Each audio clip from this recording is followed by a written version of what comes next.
بھارت کو ہر وقت جواب دینے کے لیے تیار ہے۔ D G I S P R کا بھارتی آرمی چیف کو منہ توڑ جواب۔ میجر جنرل آصف غفور نے کہا بھارتی فوج کے سربراہ اپنے لوگوں کو خوش کرنے کے لیے بیانات دے رہے ہیں۔ ان کے بیانات معمول کی ہرزہ سرائی اور داخلی بحران سے توجہ ہٹانے کی کوشش ہے۔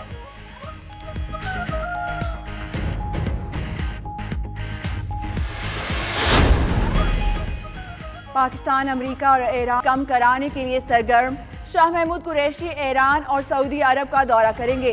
ترجمان دفتر خارجہ کے مطابق شاہ محمود قریشی آج تہران میں جواد ظریف سے ملاقات میں مشرق وسطیٰ کی صورتحال پر گفتگو کریں گے۔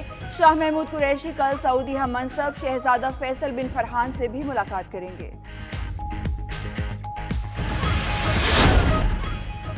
روسی صدر ولادیمیر پوٹن کی جرمن چانسلر اینجلا مرکل سے ملاقات۔ الیکشن کا سال ہے کہ نہیں سر؟ 2020 کا میچ اکٹھے دیکھتے ہیں الیکشن ہو رہا ہے کہ نہیں؟ Thank you very much, thank you very much. Sir آپ کا وزیر اعظم کے طور پہ نام آ رہا ہے، آپ کیا کہیں گے؟ یہ تو 20 سال سے اسی طرح ہوتا رہا ہے، 20 سال سے اسی طرح ہوتا رہا ہے۔ 2020 میں شہباز شریف کا سیاسی 2020 کا اعلان۔ لندن میں وزیر اعظم بننے کا سوال ہوا تو بولے ایسا تو 20 سال سے ہو رہا ہے۔ مزید کہا آرمی چیف کی توسیع پر حکومت نے بدنیتی کی، مسئلہ ایکسٹینشن نہیں غربت، بے روزگاری اور تعلیم ہے۔ ادھر لندن فلائٹس پہ نواز شریف سے حامد کرزئی کی ملاقات بھی ہوئی۔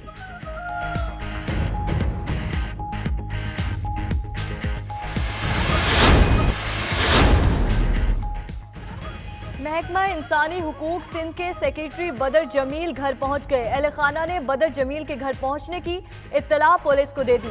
بدر جمیل 2 روز قبل ضلع سینٹرل سے لاپتہ ہوئے تھے۔ S S P east Karachi کے مطابق بدر جمیل مہندرو کا بیان قلم بند کیا جائے گا۔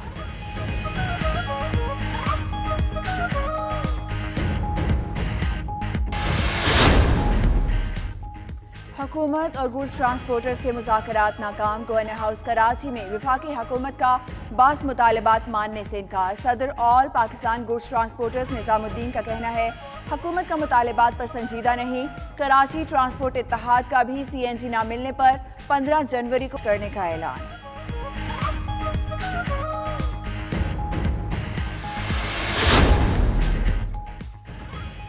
کوئٹہ، زیارت، کلات، ذوب، مستونگ، چاغی، ماشکیل، خانوزئی سمیت دیگر اضلاع میں بھی برف باری کا سلسلہ جاری۔ جوب، ہرنائی، زیارت، ماشکیل میں سڑکیں بند، کئی گاڑیاں پھنس گئیں۔ امدادی ٹیمیں برف باری سے متاثرہ علاقوں میں خوراک، راشن، ادویات تقسیم کرنے اور راستے کھولنے پہنچ گئیں۔ لاہور سمیت پنجاب کے مختلف شہروں میں رات گئے بوندا باندی۔ کراچی میں آج بادل برسیں گے۔ منفرد لب و لہجے کے رومانی اور انقلابی شاعر احمد فراز کا 89واں یوم پیدائش۔ احمد فراز کا کلام اردو ادب کا بیش قیمتی سرمایہ، رہتی دنیا تک اہل علم ادب کے ساتھ شاعری کے مطالعے کے شائقین مستفیض ہوتے رہیں گے۔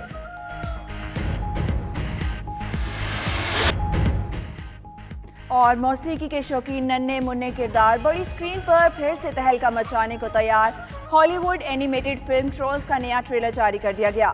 میوزیکل فلم 17 اپریل کو سینما گھروں کی زینت بنے گی۔